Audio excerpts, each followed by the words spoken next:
अस्सलाम वालेकुम एवरीवन। क्या जबरदस्त मैच चल रहा है बांग्लादेश वर्सेस नीदरलैंड का। आई थिंक दोनों टीम्स अच्छा परफॉर्मेंस देनी है। बॉलिंग बहुत जबरदस्त की शुरू में नीदरलैंड ने, और नीदरलैंड ने जब अच्छी परफॉर्मेंस दी तो फिर जिस तरह वो कहते हैं कि जबरदस्त परफॉर्मेंस के ऊपर जबरदस्त परफॉर्मेंस लगे तो मजा आता है। शाकिब अल हसन ने ठीक ठाक परफॉर्मेंस दी, ये चीज रिक्वायर्ड थी उससे, क्योंकि अगर आप एक्सपीरियंस होते हैं, अगर आप जो है सीनियर प्लेयर हैं, चाहे वो स्कूल में हो, चाहे वो कॉलेज में हो, चाहे वो आप जो है वो किसी जॉब में हो, चाहे वो बिजनेस में हो, जब आप सीनियर होते हैं कई जगह, जब आप एक्सपीरियंस हासिल करते हैं, जब एक्सपीरियंस पोस्ट पे होते हैं, तो आपको जो है वो फिर शो करना पड़ता है। आज शाकिब अल हसन ने शो किया। मुझे लग रहा था कि आज वो हाईएस्ट स्कोर कर जाएगा, अपना 84 हाईएस्ट स्कोर है T20 का। आई थिंक मुझे लगा था आज वो कर जाएगा, लेकिन मेरे मुताबिक उसने एक दो चांसेस मिस किए। छक्के चौका ज्यादा मारने चाहिए थे, छक्का अभी तक कोई नहीं मारा था।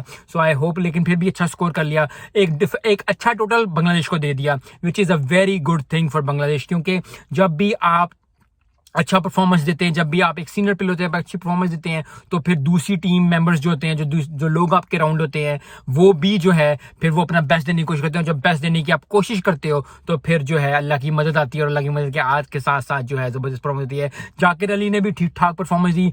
जाकिर अली जो है, मुझे लग रहा था कि वो उमर अकमल की जो है ना, थोड़ा थोड़ा वो रिफ्लेक्शन दे रहा था, जिस तरह वो हिल रहा था और जिस तरह वो कर रहा था। एनी गल नहीं सी जिन्नी वो बना रहे सी, लेकिन चलो स्कोर किया, अच्छा चौके मारे, अच्छा स्कोर किया, जबरदस्त परफॉर्मेंस।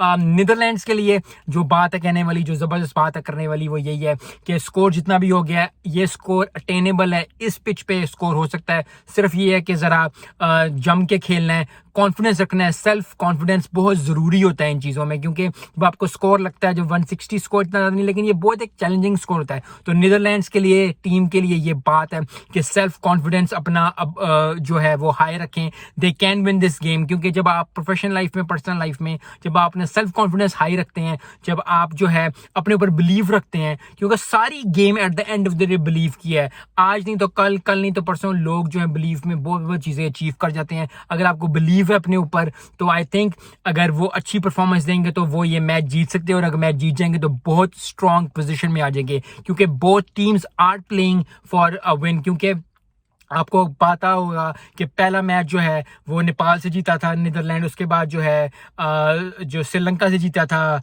बांग्लादेश। दोनों टीमें जो हैं वो साउथ अफ्रीका से हारी हुई हैं, दोनों डसी हुई हैं साउथ अफ्रीका की। तो जोक्स अपार्ट, लेकिन बहुत अच्छी परफॉर्मेंस। दोनों टीमें पहला मैच जीती हैं, दूसरा मैच हारी हैं। तो आज का मैच बहुत ज्यादा इंपॉर्टेंट है उन दोनों टीमों के लिए, क्योंकि अगर वो दोनों टीम्स अच्छा परफॉर्म करेंगी तो आने वाले वक्तों में, ग्रुप मैचेस में, ग्रुप स्टेजेस में, उनके लिए अच्छी सुपर सिक्सेस जो बन रहा है, जो आगे के मैच में बहुत जबरदस्त आ जाएगा। सो आई होप कि एक जबरदस्त मैच देखने को मिले, एक जबरदस्त परफॉर्मेंस देखने को मिले।